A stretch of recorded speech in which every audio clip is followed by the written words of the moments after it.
l'avez compris, nos programmes sont bouleversés ce matin en raison des intempéries qui touchent la Un seul Corse. titre évidemment cette édition, les intempéries avec la Corse qui est en train de passer en alerte rouge. Circulation routière fortement perturbée depuis ce matin, des rivières qui débordent, près de 80 personnes, notamment des automobilistes secourus et mis à l'abri. Circulation aérienne et ferroviaire perturbée, dans les écoles évidemment aussi. Nous vous proposons une édition spéciale ce midi. On a pris la décision ensemble les uns les autres de dire stop, c'est fini, maintenant on bascule, on ouvre nos antennes et on informe au fur et à mesure les gens. Et les gens ont besoin évidemment de savoir ce qui se passe, mais en même temps, parce qu'il faut aussi les informer de prendre telle ou telle route ou telle possibilité de l'évolution de la situation.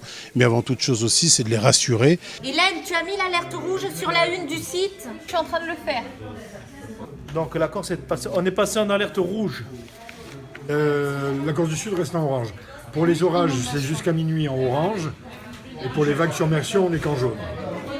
Alors, on voudrait faire un peu le point avec les intempéries concernant les écoles. Je ne sais pas si vous avez vu, mais tout le monde est sur le terrain. Et puis, donner de l'espoir aussi, parce que maintenant, là, il est midi, mais il va y avoir la sortie des écoles. Donc, c'est aussi d'informer les parents, de savoir qu'est-ce qu'il va falloir faire ou ne pas faire. Bref, c'est avant, pendant et après. C'est un peu notre mission de service public, mais là, ça va vraiment au-delà. Vous êtes en train de dire clairement que celles et ceux qui peuvent récupérer leurs enfants, qu'ils le fassent, puisque de toute façon, il n'y aura pas classe cet après-midi. En revanche, pour les autres, celles et ceux qui ne peuvent pas venir récupérer les enfants, j'imagine qu'ils sont à l'abri à Jeanne d'Arc et qu'ils sont encadrés. Et avec la préfecture, surtout la préfecture, puisqu'en fait on est en lien permanent avec eux. On a une convention justement qui nous permet de travailler main dans la main pour informer au maximum dans la rapidité qui nous est due les auditeurs. Oui, Caroline, je suis actuellement entre l'hyper-U de Fouriane et le fleuve qui descend, le fleuve qui est proche de déborder. Il y a énormément de roseaux qui sont pris dans le lit du fleuve. Ces roseaux s'accumulent, ils font une espèce de bouchon, un bouchon qui fait que l'eau passe sur le parking de l'hyper-U. Ça ne s'arrange pas. 3 grands axes routiers sont donc coupés depuis le début de la matinée et devraient le rester un bon moment encore.